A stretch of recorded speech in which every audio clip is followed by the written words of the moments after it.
जय श्री राम मित्रों, हर हर महादेव, राधे राधे।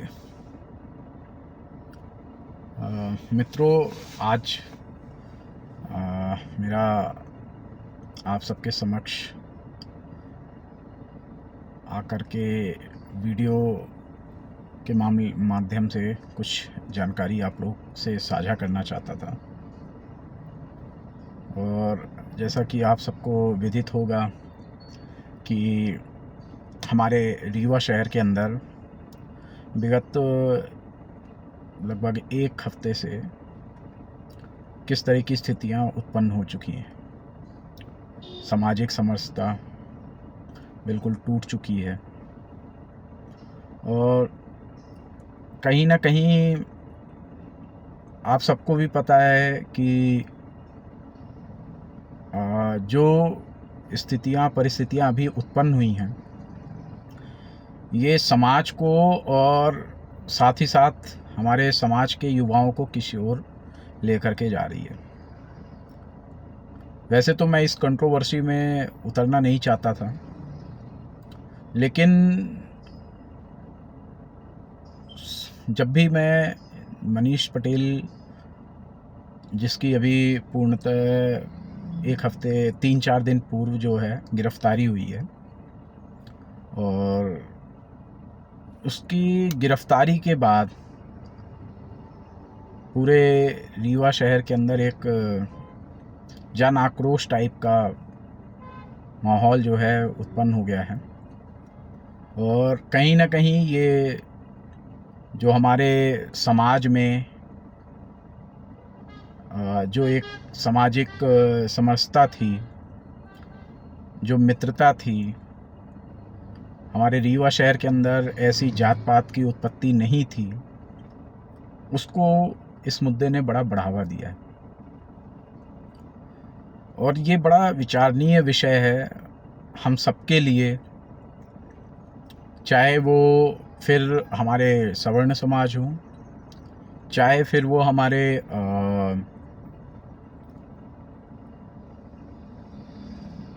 कुर्मी समाज के दोस्त हो, चाहे वो फिर हमारे ST SC के साथी हों, या हमारे अन्य और वर्ग के साथी।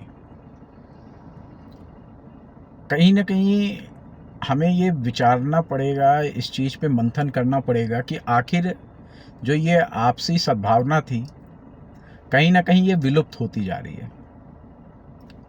और इसकी विलुप्तता का कारण ये सोशल मीडिया मुझे महसूस होता है। आप सबकी अपनी अपनी राय हो सकती हैं, क्योंकि जो ये अभिव्यक्ति की आज़ादी का जो ये एक माध्यम मिला है, हमें कुछ भी अपने मन के विचारों को अभिव्यक्त करने का एक माध्यम मिला है, और इस माध्यम से हम अपनी आवाज़ को किसी तक भी पहुंचा सकते हैं, किसी भी व्यक्ति विशेष तक या आम जनमानस तक। और यही एक कारण है कि इसके कुछ अच्छे प्रभाव भी हैं और इसके कुछ दुष्प्रभाव भी हैं। और निसंकोच ये सभी को सोचना पड़ेगा कि हम इन सोशल मीडिया का इस्तेमाल किस माध्यम से कर रहे हैं। तो देखिए, मैं मुद्दे पे आता हूँ। जो आज की हमारे फेसबुक हो या इंस्टाग्राम हो, हर एक जगह का एक ताज़ा मुद्दा जो सुबह से लेकर के शाम तक बिल्कुल प्रचलित है, और हर एक पोस्ट आप देखेंगे तो उसी संदर्भ में आपको मिलेगा, जो भी हमारे साथी सोशल मीडिया पर एक्टिव होंगे। तो देखिए दोस्तों, पहले तो हमें इस मामले की गंभीरता को समझना चाहिए। मैं मानता हूँ जिन लोगों ने ये चीज़ कही कि मनीष पटेल ने कोई बहुत बड़ी कंट्रोवर्सी नहीं की थी, ठीक है, आप जो कह रहे हैं इस बात से मैं चलिए सहमत होता हूँ। लेकिन अगर किसी चीज़ के बारे में, किसी भी समाज के बारे में या किसी वर्ग विशेष के बारे में अगर आपने कोई ऐसी चीज़ कर दी, और अगर हमारे समाज के लोगों को उससे किसी भी तरह की हानि होती है या उनको किसी भी तरह की पीड़ा उत्पन्न होती है, तो एक आपके कलाकार होने के नाते एक आपको मीडिया कर्मी भी कहा जा सकता है। मीडिया कर्मी होने के नाते, एक रीवा के सच्चे बघेली कलाकार होने के नाते आपका प्रथम कर्तव्य ये बनता है कि आपको समाज में आकर के तुरंत माफ़ी मांगनी चाहिए थी। आपने माफ़ी मांगी, लेकिन आपकी माफ़ी का जो तरीका था वो गलत था। आपने सोशल मीडिया पे एक फेसबुक में पोस्ट करके अंग्रेजी में आपने माफ़ी मांगी। आप चाहते तो आप एक कलाकार हैं, आपकी दिन भर में 2 से 3 वीडियो आप बनाते हैं।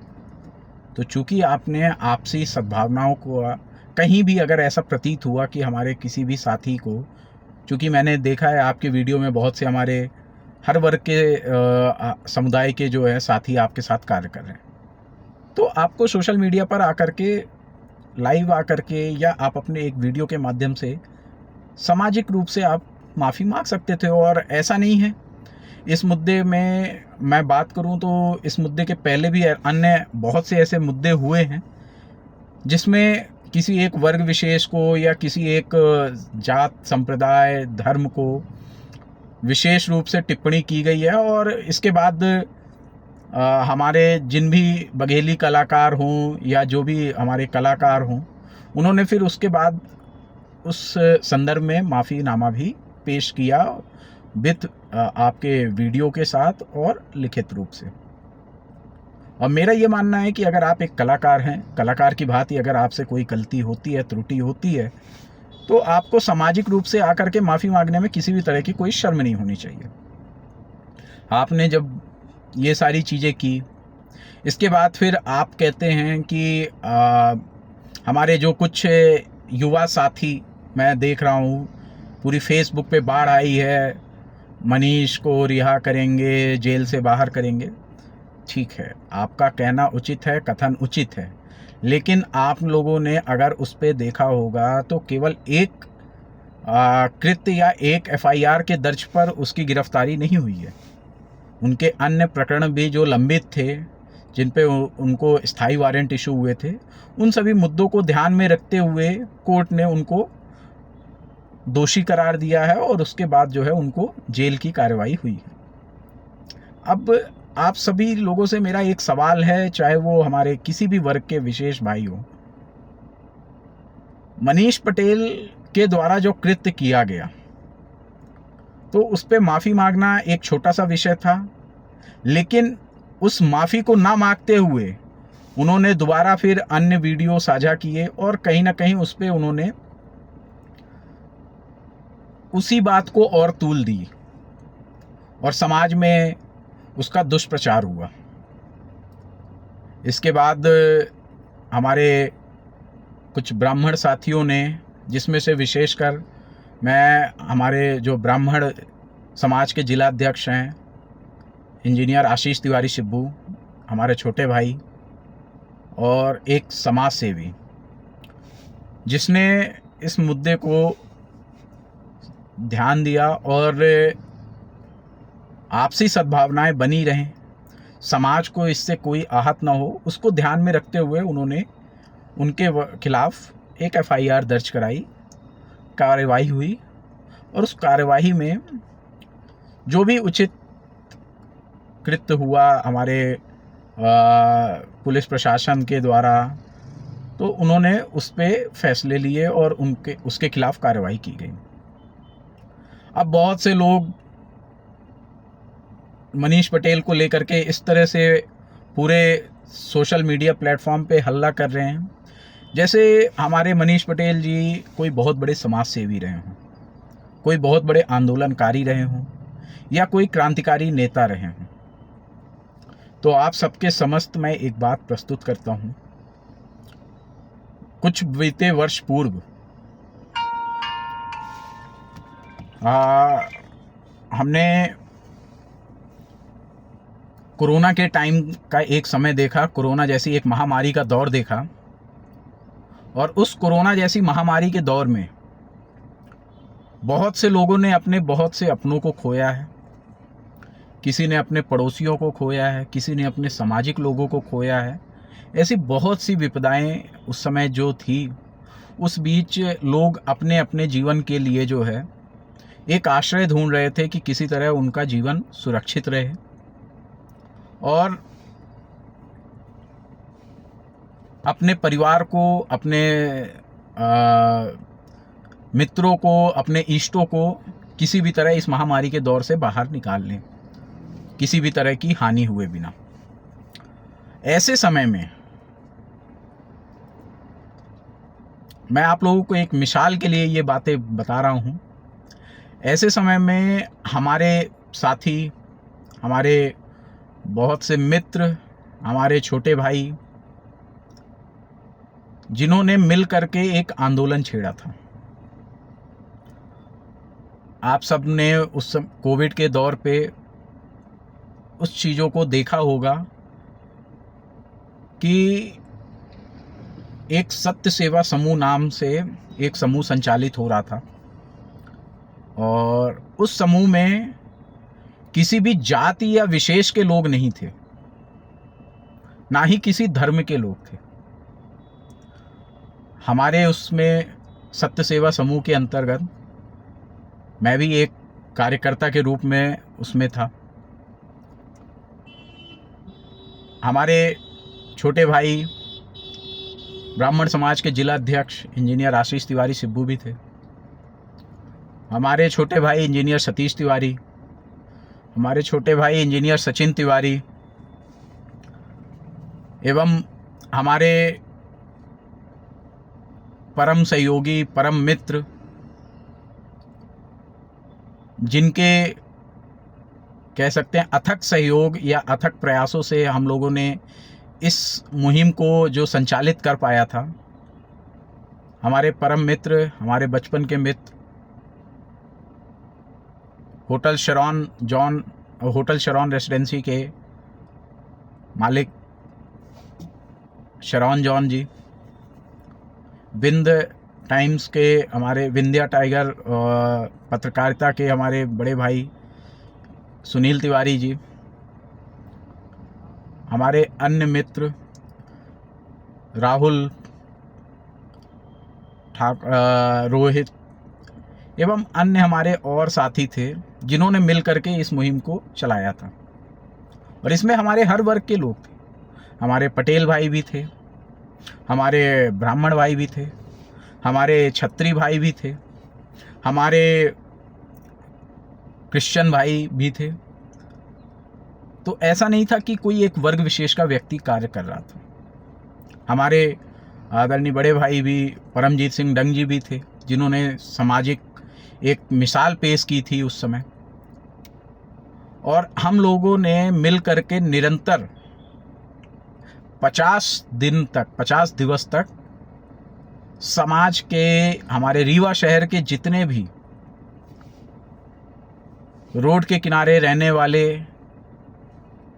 बेरोजगार लोग, जिनके पास उस समय रोजगार भी नहीं था, इवन उनके पास ना रहने का बसेरा था, ना उनके पास कोई स्वास्थ्य संबंधी सुविधाएं थी, ना खाने के लिए राशन था, ना जलाने के लिए गैस थी।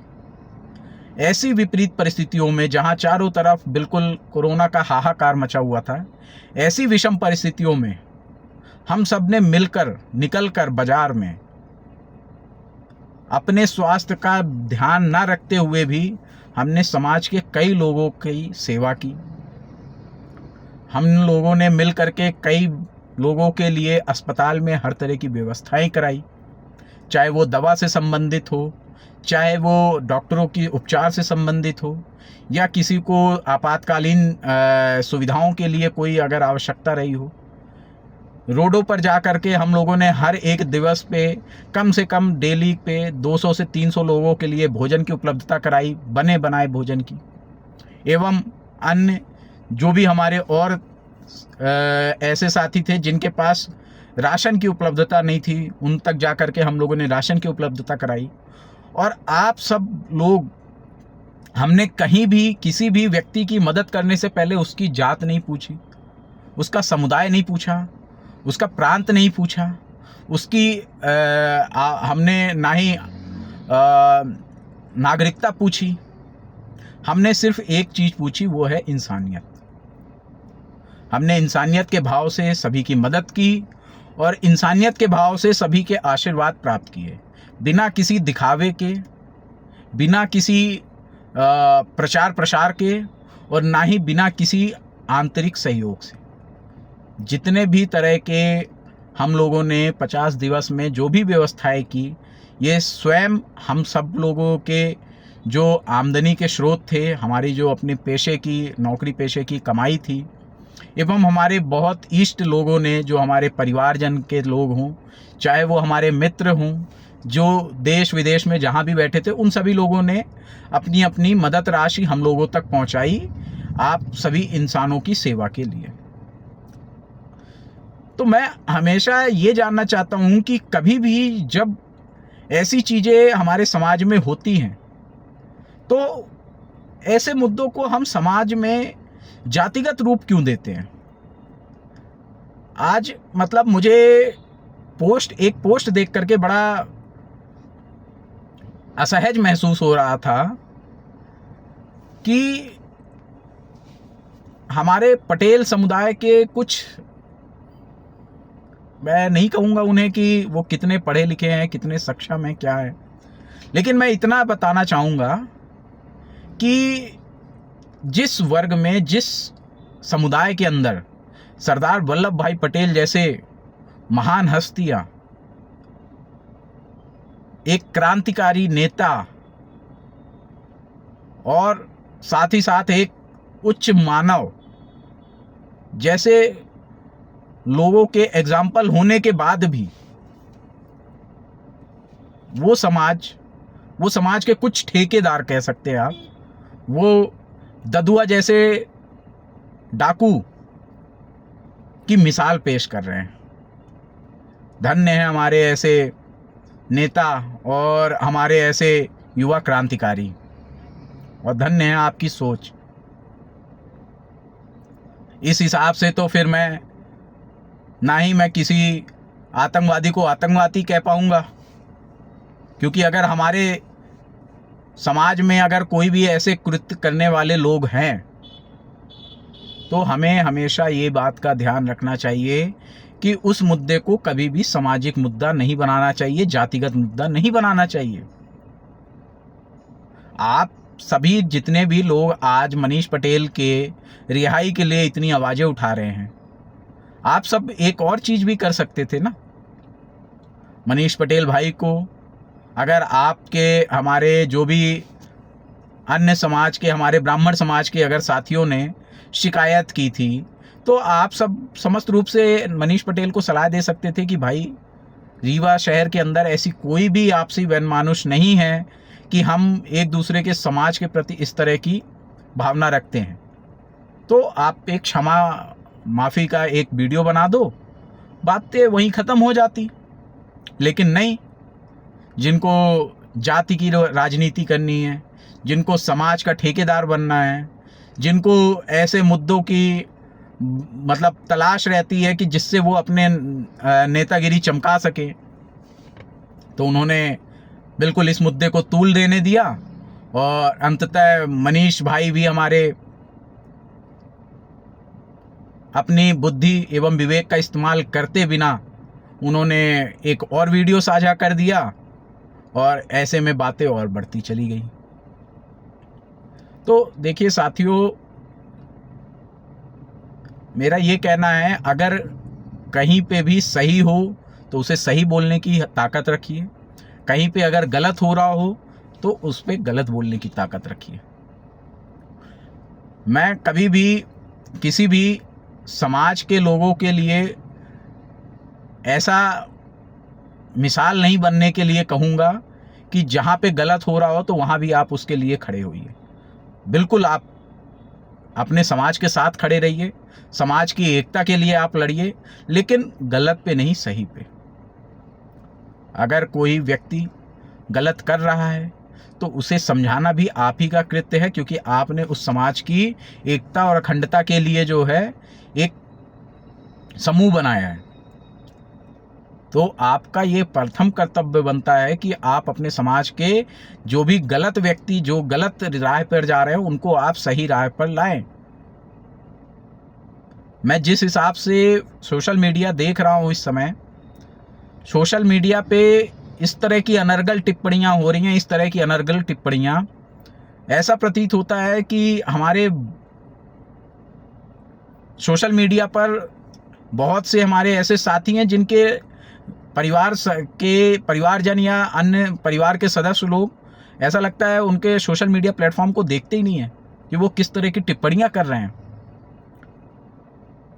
किसी समाज को लेकर के किस तरह की मतलब बेमानुषता फैला रहे हैं कि आप देखेंगे या पढ़ेंगे उनके पोस्टों को तो ऐसा प्रतीत होता है कि जैसे आज वो सर्वज्ञानी हो चुके हैं, स्वामी विवेकानंद बन चुके हैं।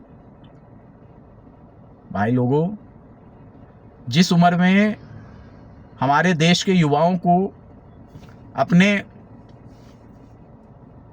कैरियर की ओर ध्यान देना चाहिए, अपने परिवार के लिए ध्यान देना चाहिए, अपने समाज के लिए ध्यान देना चाहिए, अपने शहर के लिए ध्यान देना चाहिए, ऐसे समय में हमारे देश के युवा किस चीज़ों में पड़े हुए हैं?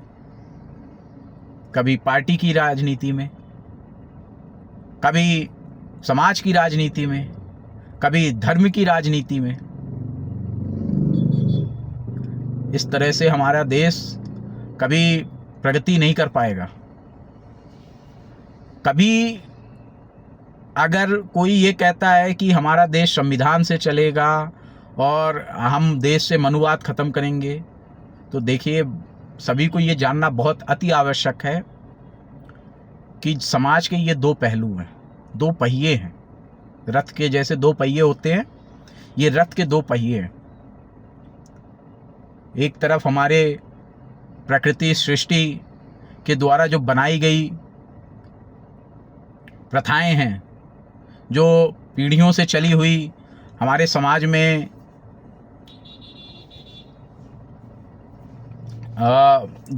चाहे वो वर्ग विशेषण को लेकर के हो, चाहे वो धर्म को लेकर के हो, चाहे वो हमारे कर्म को लेकर के हो, इस पर आधारित जो भी ग्रंथ हैं, एक पहिए का कार्य वो करते हैं और दूसरे पहिए का कार्य हमारा देश का बना हुआ संविधान करता है। ये उसी भांति है जैसे अगर आपसे कोई कहे कि आपको विवाह के उपरांत, विवाह के बाद अपनी माँ और अपने बीवी दो में से किसी एक का चयन करना है, तो ये संभव नहीं है कि आप दो में से किसी एक को चयन कर सकें, क्योंकि दोनों के पहलू अपने अपने जीवन में अलग हैं और दोनों की महत्वता भी अलग है। ना व्यक्ति माँ के बिना रह सकता है और ना व्यक्ति अपनी धर्म पत्नी के बिना रह सकता है। तो ये समझना अति आवश्यक है और मैं निवेदन करना चाहूँगा हमारे जिस भी समाज के संगठन हैं कि अगर आप सब संगठन चला रहे हैं तो संगठन यथायोचित सही निर्देशों पे चले, इसका आप विशेष ध्यान दें। मैं जात से आप कहें या कर्म से कहें आप, तो मैं एक क्षत्रिय हूँ और अभी हो सकता है मेरी इस बातों के बाद, मेरे इस वीडियो के साझा करने के बाद हमारे बहुत से ऐसे सोशल मीडिया के साथी उड़कर आएंगे और कहेंगे कि भैया आप तो क्षत्रिय हैं तो आप ब्राह्मण का पक्ष लेंगे। बिल्कुल गलत है ये। मैं उस व्यक्ति का पक्ष ले रहा हूँ जिस व्यक्ति ने समाज में हमेशा सामाजिक मुद्दों को लेकर के अपनी राय प्रकट की है, अपनी बातें स्पष्ट रखी हैं और समाज के हर एक असहाय, गरीब, इवन जो कह सकते हैं आप ज़रूरतमंद लोग रहे हैं, वो चाहे किसी भी जात के रहे हों, उनके सभी के साथ जो है हमेशा तत्पर रहा है वो व्यक्ति। और मैं एक समाज सेवी भी हूँ साथ ही साथ मैं आज एक कंपनी में प्रमुख इंजीनियर के तौर पे कार्य भी कर रहा हूँ। तो मेरा इस मुद्दे पर टिप्पणी करने का उद्देश्य केवल यही था कि मैं समाज के लोगों से केवल इतना आग्रह करना चाहूँगा कि जो समाज में हमारे आपसी मतभेद बढ़ते जा रहे हैं, कुछ मतलब अनर्गल लोगों की वजह से, जिन्होंने समाज का अपने आप को ठेकेदार समझ लिया है, तो कृपया करके इस विषय पे ध्यान दें। और विशेषकर विनती है मेरी, कुछ हमारे रीवा के युवा साथी और कुछ हमारी रीवा की बहनें जो सोशल मीडिया पर ऐसे ऐसे टिप्पणियां कर रही हैं ब्राह्मणों को लेकर के, क्षत्रियों को लेकर के, कि वो विदेशी हैं, वो ऐसे हैं, वो वैसे हैं, तो कृपया करके आप लोग पहले इतिहास को पढ़िए, समझिए। हमारे ये व्हाट्सएप यूनिवर्सिटी ने पूरे युवा वर्ग का दिमागों का संतुलन बिगाड़ दिया है। हमने किताबों की बजाय सिर्फ और सिर्फ किसका चयन किया है? व्हाट्सएप यूनिवर्सिटी का। जो भी उड़ता हुआ पोस्ट आता है उसे हम सहज स्वीकार कर लेते हैं, बिना उसका मंथन किए, चिंतन किए, और हम उसी कथन के आधार पर अपनी राय प्रकट कर लेते हैं, अपनी राय बना लेते हैं। अरे भाई जी, आप सबके पास आज की डेट पे कई ग्रंथ उपलब्ध हैं, कई किताबें लिखी हुई हैं। अब इस पर एक टिप्पणी कोई और ना करे कि भाई वो लिखने वाले आपके सब ब्राह्मण थे या सब क्षत्रिय थे, तो फिर ये तो वही वाली बात है कि जब आपको अपना कथन ही सत्य करना है तो फिर आप किसी बात को क्यों माने? फिर तो लोगों को भगवान पे भी विश्वास नहीं है। लोगों का जो मैं प्रचलन देख रहा हूँ कि जय भीम को लेकर के हो या किसी भी चीज़ को लेकर के, बाबा भीमराव अंबेडकर जी जो एक महान शख्सियत थे, लेकिन आज उन्हें एक भगवान के रूप में दर्जा दिया जा रहा है। क्या कभी उन्होंने अपने आप को जीते जी भगवान कहा? नहीं। क्या उनके जीते जी उनके समाज के लोगों ने कभी भी उन्हें भगवान का रूप दिया? नहीं। लेकिन हमारे आज के कुछ नेता उन्हें भगवान का दर्जा दे रहे हैं। आप दीजिए, सबको स्वतंत्रता है, लेकिन आप किसी एक की महत्वता के लिए आप भगवान को नहीं नकार सकते, आप इस सृष्टि को नहीं नकार सकते, इस रचयिता को नहीं नकार सकते। आज आपके आसपास जितनी भी चीज़ों की उपलब्धता है, वो सृष्टि, वो संसार, उसके रचयिता कोई भगवान ही हो सकते हैं, कोई व्यक्ति नहीं हो सकता। आज हम साइंस के माध्यम से ये ढूंढते हैं कि आज हमारा दिल धड़कता है, तो जिस व्यक्ति ने हमें निर्मित किया है, जिस व्यक्ति ने, जिस भगवान ने, जिस अदृश्य शक्ति ने हमको बनाया है, उसने तो ये सब चीज़ें पहले ही ढूंढी है ना, तभी तो उसने हमारे हृदय में धड़कन दी, हमें आंखों में देखने की शक्ति दी, नाकों से सूंघने की शक्ति दी, मुंह से बोलने की शक्ति दी। ये क्या एक किसी वर्ग का काम है?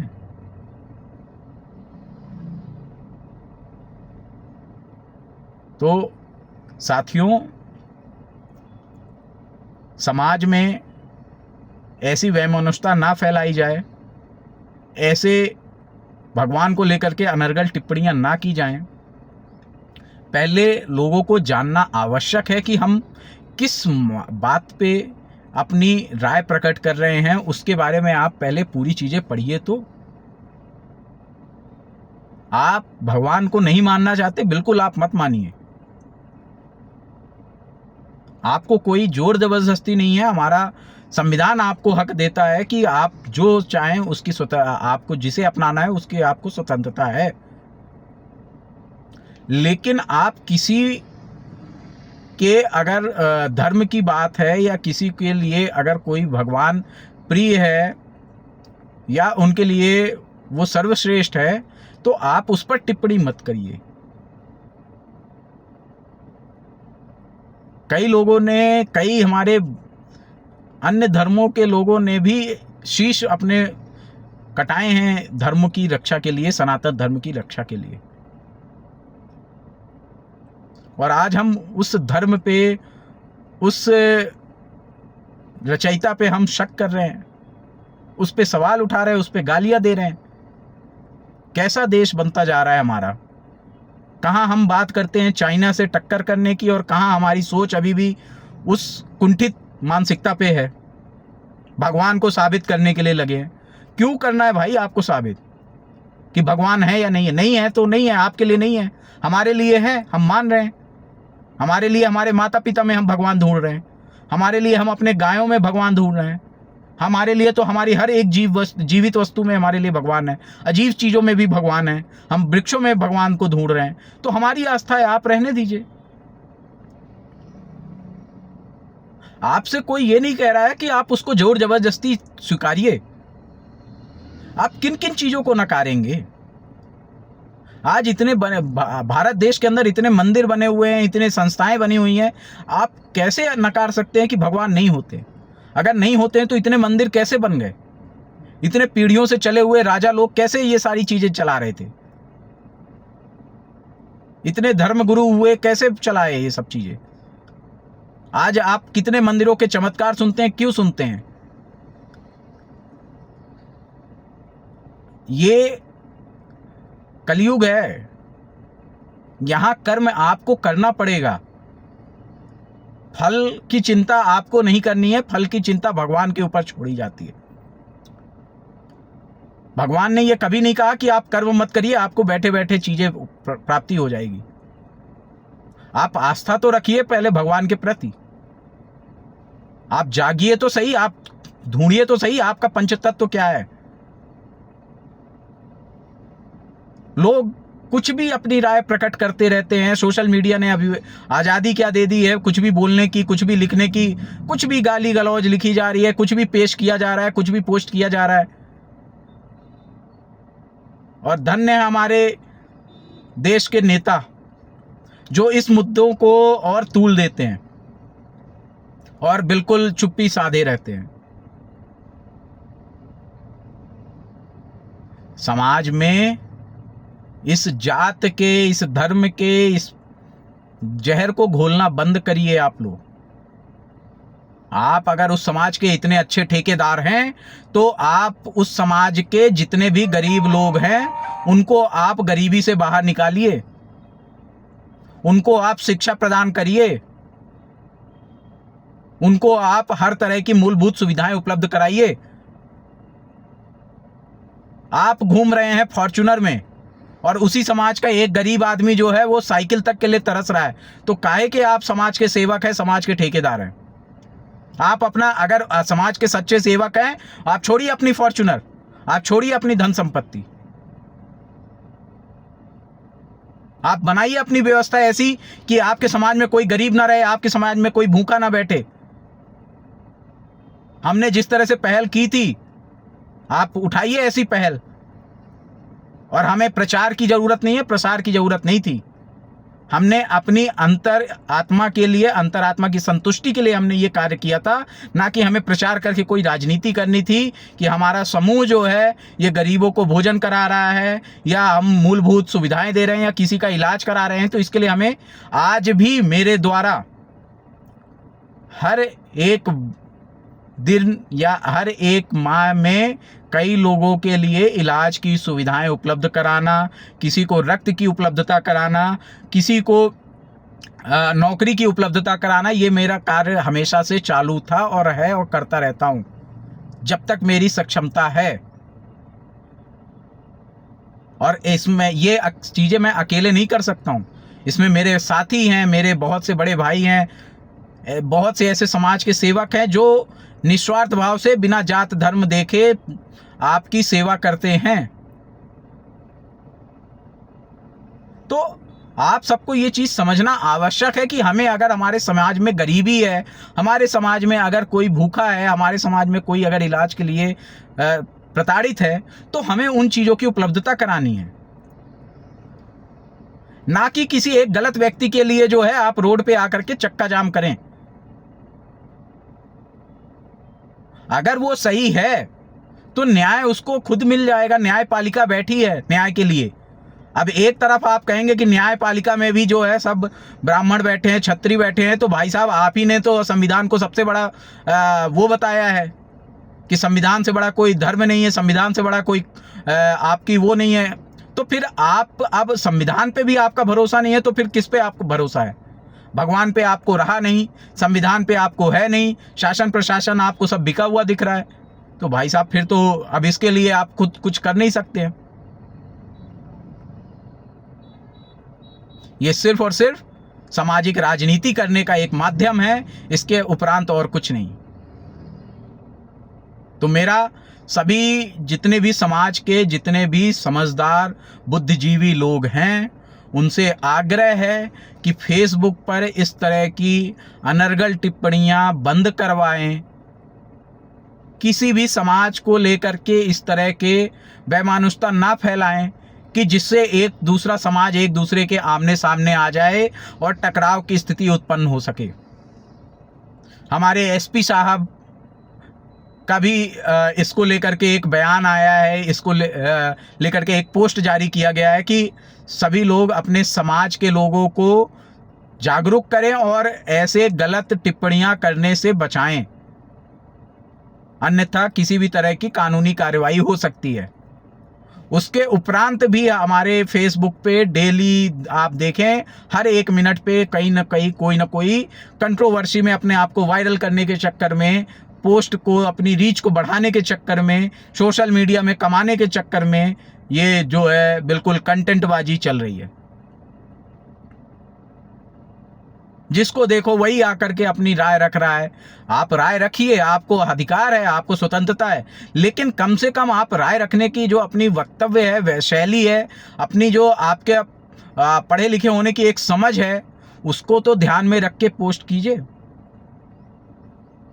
बहुत सी बहनों को मैं देख रहा हूं कैसी टिप्पणियां कर रही हैं, ऐसा लग रहा है कि वो कितनी समझदार हैं, कितनी पढ़ी हैं। अगर आपको लगता है कि आप इतने समझदार हैं, इतने पढ़े लिखे, इतने विवेकपूर्ण हैं, तो आप एक काम कीजिए, आप बात करिए, आप तर्कों पे बात करिए। आपको अगर लगता है कि आप बहुत कुछ व्यक्त करना चाहती हैं तो आपके पास आज़ादी है। बहुत से यूट्यूब चैनल हैं, बहुत से सोशल मीडिया हैंडल हैं जो न्यूज़ के माध्यम से आपकी बातें रख सकते हैं। आप उस न्यूज़ पे जाइए, लाइव बैठिए और बताइए अपनी बातों को। अरे जिनको पढ़ने की उम्र थी, उन्होंने पढ़ाई ना करते हुए अपने सोशल मीडिया में बिल्कुल रील और व्यूज के चक्कर में बिल्कुल वो मचाया हुआ है कि कोई भी कुछ भी पोस्ट कर रहा है।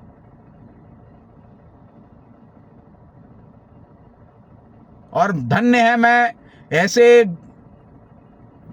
मतलब हमारे युवाओं के बुजुर्गों को मैं कहना चाहूँगा कि आप लोग क्यों ध्यान नहीं दे रहे हैं, किस तरह की चीज़ें फैलाई जा रही है समाज में। आज तक तो मैंने अपने बचपने से लेकर के 32-35 साल की उम्र तक में कभी ऐसी चीज़ें नहीं देखी जो अब चल रही है हमारे रीवा क्षेत्र के अंदर। चारों तरफ बिल्कुल सोशल मीडिया पे गाली गलौज चल रही है। कोई इस धर्म को दे रहा है, कोई इस जात को दे रहा है, कोई इस समुदाय को दे रहा है, कोई इसको गलत बता रहा है, कोई भगवान को गलत बता रहा है, कोई संविधान को गलत बता रहा है। क्या चल रहा है ये? भाई साहब, आप जिस व्यक्ति विशेष पे टिप्पणी कर रहे हैं, पहले आप उस चीज को जानें। एक तराजू पे आपने मनीष पटेल को रखा हुआ है, एक तराजू पे आपने इंजीनियर आशीष तिवारी सिब्बू को रखा हुआ है। पहले आप दोनों के बारे में जानें, कौन कैसा व्यक्ति है। मनीष पटेल ने आज तक किसी भी समाज में, किसी भी सामाजिक मुद्दे पे आकर के कभी भी किसी की मदद नहीं की है। केवल उसने रीलबाजी की है, अपने सोशल मीडिया प्लेटफॉर्म से कमाने का एक जरिया बनाया है। और वहीं एक तरफ आपका इंजीनियर आशीष तिवारी सिब्बू जो है, उसने कई सामाजिक कार्य किए हैं। मैंने तो एक आपको एग्जाम्पल बताया था कोरोना के टाइम का, और कोरोना जैसी महामारी में जब लोग अपने घरों से निकलना तक नहीं चाह रहे थे, ऐसे समय में हमारे कम से कम 15 से 20 साथियों ने मिल करके उस होटल में ऐसी मुहिम चलाई थी। जॉन टावर से हम लोगों ने सारी चीजों को संचालित किया था। हमारे भी माता पिता को भय था, लेकिन उनका कहीं ना कहीं हमारे समाज के प्रति जो ये प्रेम भाव दिख रहा था, ये मदद की, समाज की सेवा का भाव दिख रहा था, उसको ध्यान में रखते हुए उन्होंने कभी भी हमें रोका नहीं। एक कहावत बहुत सही सुनी है मैंने, और वो चीज़ें प्रतीत होती है कि भगत सिंह तो सब चाहते हैं, लेकिन कोई ये नहीं चाहता कि मेरे घर में भगत सिंह पैदा हो। ये वही वाली स्थितियां हैं। तो आप सभी समाज के सामाजिक ठेकेदारों से मैं अनुरोध करना चाहूँगा, अपने समाज में जो वरिष्ठ पूर्व बुद्धिजीवी लोग हैं, उनसे आप विचार विमर्श करा करें, उनसे आप सलाह लें। सलाह के उपरांत ही आप लोग किसी तरह के निर्णय पे उतरें। और अगर आपको किसी भी तरह का आंदोलन करना है, तो आप अपने समाज के उन गरीब वंचित लोगों के लिए करिए ना, जो भूख से मर रहे हैं, जो सुविधाओं से मर रहे हैं, जो सरकार की दी हुई बहुत सारी मूलभूत सुविधाओं से वंचित हैं, जिनके पास रहने के लिए घर नहीं है, जिनके पास खाने के लिए खाना नहीं है, जिनके पास पहनने के लिए कपड़े नहीं है। ऐसे समाज आप लोगों की मदद कीजिए, अपने समाज के। लेकिन आप मदद करेंगे किसके? एक यूट्यूबर पे। अरे भाई साहब, अगर वो यूट्यूबर है तो उतना सक्षम है वो। अगर उसके साथ गलत नहीं होगा तो उसको फांसी नहीं मिल रही है। अगर वो सही होगा तो न्याय से, कोर्ट से बरी हो जाएगा। लेकिन हमें मुद्दा उठाना है बस।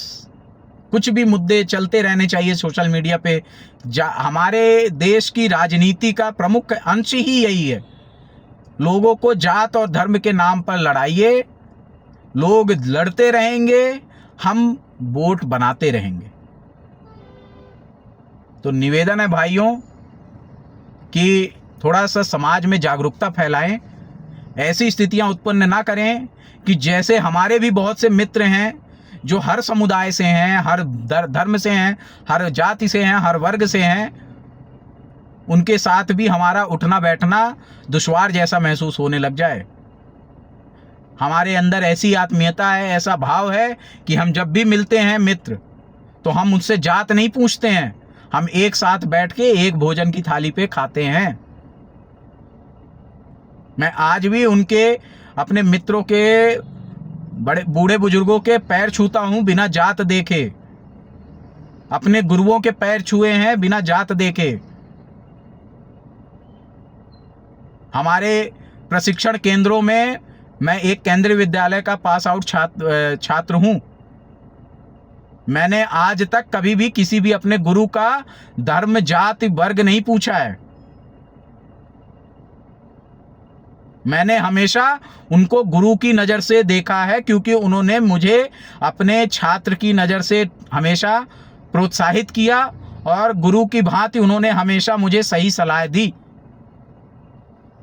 तो मैं हमेशा ये चाहूँगा कि हर एक समाज में एक ऐसा गुरु होना चाहिए जिसको आप राष्ट्रीय अध्यक्ष के तौर पर बैठाइए, और अगर कोई गलत करे तो उसके गलत पे भी आपको खड़े होना है, उसकी गलती को बताने के लिए, और अगर कोई सही करे तो उसके सही के काम पे भी खड़े होना है, उसकी सराहना के लिए।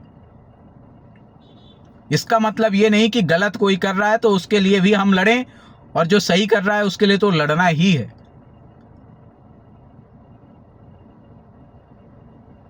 तो मेरा समाज के सभी साथियों से अनुरोध है, कृपया इस मुद्दे को यहीं पर समाप्त करें। ये मुद्दा कोर्ट में विचारणीय है, और जो भी इस पे फैसले होंगे, सरकार अपने द्वारा स्वयं सभी दलीलों को और सभी प्रस्तुत दस्तावेजों के आधार पे अपने निर्णय